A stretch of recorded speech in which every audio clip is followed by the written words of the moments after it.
If you've ever thought that investing in real estate was for rich people, for people who have hundreds of thousands of dollars just sitting in the bank for a down payment, I'm here to tell you that's a myth, a total myth, and today we're breaking it. This video is your guide to building a successful real estate portfolio on a shoestring. We're going to talk about how you can leverage information, creativity, and smart partnerships instead of putting a bunch of money at the problem. So, if you're just starting out or you've ever felt like your savings have been holding you back, you're in the right place. So let's tackle that huge myth directly. Old conventional wisdom is you need a 20% down payment. That misconception alone keeps hundreds of thousands of individuals from even getting started. It creates this giant, overwhelming barrier to entry. But here's the reality check. Success with low capital investing is not about how much you've got. It's about how much you know and how resourceful you can be when you think. While traditional thinking requires significant amounts of initial capital, the new modus operandi is about applying strategic techniques that beat cash-dominant tactics every time. You're essentially swapping your intellect, your time, and your problem-solving skill for money and equity. And the template I'm going to walk you through provides you with step-by-step instructions on how to do it. To make this book succeed, you need to have a slight change of mind. You need to shift from being a passive investor to an active analyst. You can call it your investor's creed, based on 3 principles. First is relentless due diligence. When your capital is limited, your margin for error is minimal. That means painstaking research is not advisable. It's a must. You need to examine every deal thoroughly. Second, be a problem solver. The greatest deals aren't the perfect. Move-in ready homes. They're the for sale by owner, empty homes that nobody else will consider. Your job is to find those motivated sellers and create win-win solutions. And third, relationship building. You can't do it alone. Your network is your net worth. You need to have a stable of investor-friendly agents, lenders, and other investors who will introduce you to off-market deals and expert guidance. And lastly, the strategies themselves fall into 2 general categories, active and passive. Active strategies, house hacking, wholesaling, partnerships, and the BRRRR method are time-intensive. You're in control. These work well for you if you don't have money to burn, but do have time to waste and are okay with getting your hands dirty. Then there are passive strategies, like REITs and real estate crowdfunding. These require minimal effort on your part. You're just providing the money. These are good if you desire regular returns, but you don't want to work with tenants or toilets.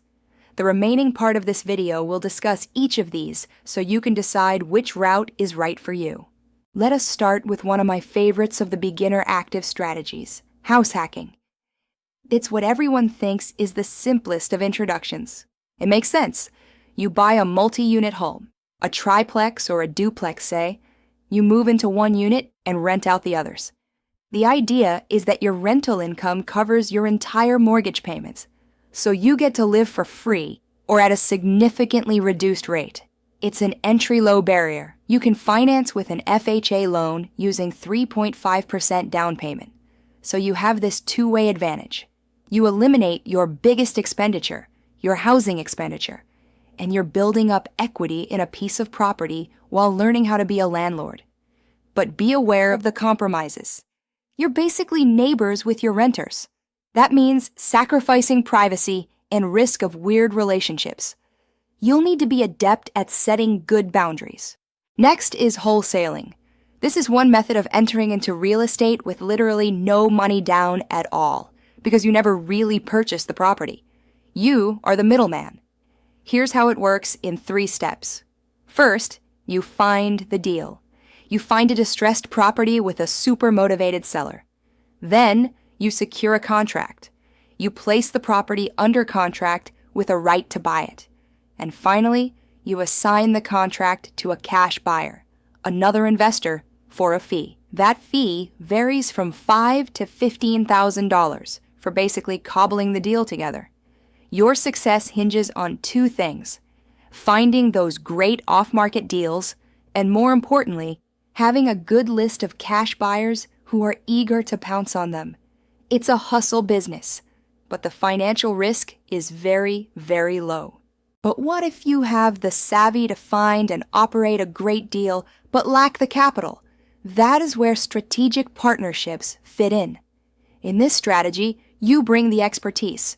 You find the deal, vet it, and oversee the project. Your partner brings the capital for the down payment and the rehabs. The absolute building block for accomplishing this is a clean, enforceable agreement that adheres to everyone's roles, responsibilities, and exactly how you'll split the profits. It's not negotiable. This approach is phenomenal because it enables you to learn through execution, establish a track record, and generate profit without having to use your own money. And your partner gets a passive return on their capital. It's a win-win. Okay, so for all you guys that need to scale quickly, you need to know the BRRRR cycle.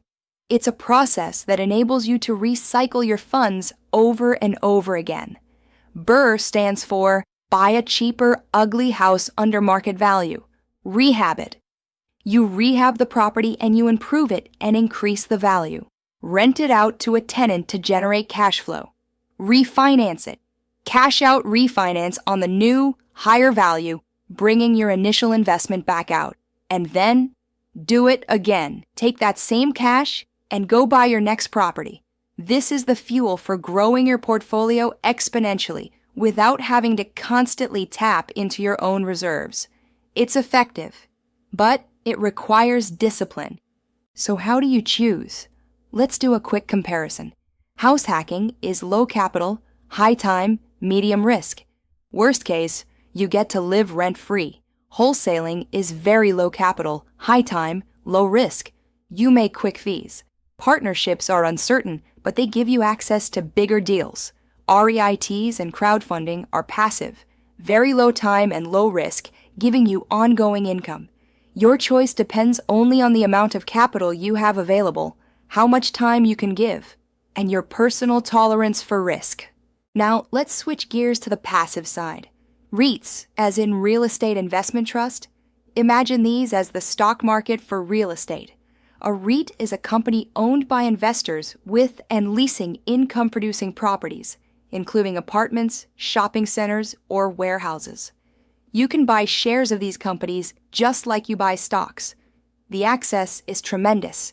You can start with minimal capital through any standard brokerage account. You have diversification across many properties and a double return. Dividend distribution from the rents, along with the potential for your shares to increase in value.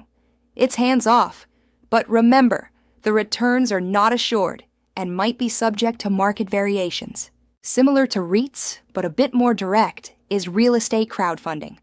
Platforms like Fundrise or Arrived allow a collective of investors to contribute their capital to buy one piece of property in collective ownership. It is called fractional ownership. There's a big distinction here. Some of the sites are for non-accredited investors, that's all of us, tens of dollars minimum and up. Others are for accredited investors, who are better off, minimums of $5,000 to $25,000 or more, typically offering access to other types of deals. So while crowdfunding has leveled the playing field for smaller investors, some of the higher-end deals could still be out of reach. This is the magic sauce. The key to low capital investing is creative financing, solutions that do not rely on big bank mortgages. For example, seller financing. In this case, the seller is the bank. You pay him or her directly instead of a lender. This is good when a seller owns the house free and clear and wants a stable cash flow. Then come hard money lenders, short-term, high-interest loans backed by the value of the property, not your credit score. Perfect for quick flips. And lease options or rent-to-own? You buy the right to buy the property in the future at an agreed-upon price, and some of your rent goes toward the down payment. You own the property mortgage-free. If you do own a home, you have at your disposal a wonderful asset, a HELOC, or home equity line of credit. It's similar to a credit card except it's backed by the equity in your home. You can leverage it for down payments, remodels, or other costs on an investment property. The big plus is that the interest rates are usually much better than hard money loans. But, and here's a very big but, this is a risky strategy. Your house is collateral. If your investment goes bad and you can't pay off the HELOC, you could lose your home. So there has to be planning. Where are the great deals? Not on Zillow. The best deals are off-market, where there's less competition. You must be a detective, drive for dollars, drive around literally and look for distressed properties, overgrown lawn, peeling paint. These are signs of a motivated seller. Network with pros like real estate agents who work with foreclosures, probate attorneys, and contractors. They find deals before others do. Scour the public records for delinquent taxes and foreclosure notices, and use online sites like BiggerPockets to connect with other investors. When you do find a deal, you must run the numbers. Never ever skip this step. Start with the 2% rule as a quick screen. Does the monthly rent equal at least 2% of the cost of acquisition? If not, it probably isn't a good cash flow property. Then, get more precise with the cap rate. That is, the return on the property in the form of percentage of its income. You'd like 8 to 12% or so. And most importantly of all, calculate your ROI, your return on investment. You must get 15% or better after all expenses. And I must give you a strong warning here. The 2% rule alone is risky. You must factor in maintenance, taxes, insurance, and vacancies. Underestimating the expense is the largest mistake that destroys new investors. You can't and shouldn't do it alone. Your team comes first. You need an investor-friendly agent who's aware of concepts like after-repair value, not just someone who finds pretty houses. An investment accountant to help with tax planning. A real estate attorney to review contracts and set up LLCs to protect you. And a great property inspector to find the hidden, budget-busting issues like mold or structural damage before you buy. These people are your safety net and your path to growth. Speaking of lawyers, contract savvy is essential. You need to know the key clauses. Contingency clauses are your bailout provisions. They permit you to back out if the financing falls through, the appraisal comes in low, or the inspection uncovers an abomination in the walls.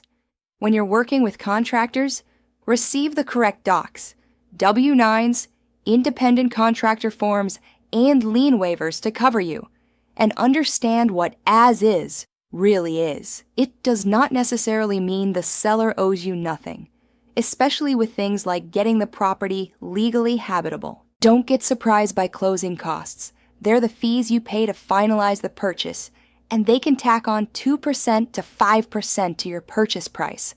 You've got lender fees, third-party fees like appraisals and title insurance, prepaid fees like property taxes, and if you make a down payment of less than 20%, you'll even have mortgage insurance.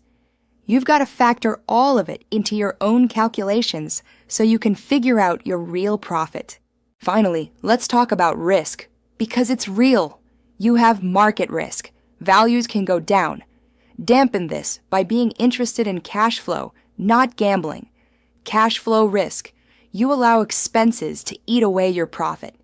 Maintain an emergency fund of at least 6 months of carrying costs.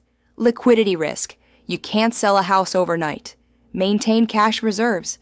And tenant risk. Screening tenants well is your best insurance. The most important mistakes to avoid? Purchasing property because you love it and not because the numbers add up, underestimating costs, and having no clear exit strategy from the beginning. And here's your blueprint for success. Starting in real estate with limited capital is not only feasible, it can be a fabulous wealth-building trigger. Your adventure starts by choosing your strategy. Pick one that fits your life and become excellent at it. Then, build your team. Your network will be your success driver. Use learning and equity from your first deal to scale and repeat. And most importantly, Execute your first deal. It is your proving ground. Focus on analysis, due diligence, and having a clear plan. The door is ajar. It's not about having a big pile of money. It's about having a good plan, a good team, and the willpower to take the first step. Thanks for watching. If you receive value from this, don't hesitate to like the video and subscribe for future content like this. And let me know in the comments which method you're most looking forward to trying first. Good luck! If you like this video and wish to proceed with your real estate learning, then subscribe to the channel and hit the bell so that you can know what's in store next. To keep your momentum rolling, I've chosen another video for you that will help you in your investing journey. You'll see it right here on the screen. Just click it and go ahead and learn some more. Thanks for watching. I'll see you in the next one.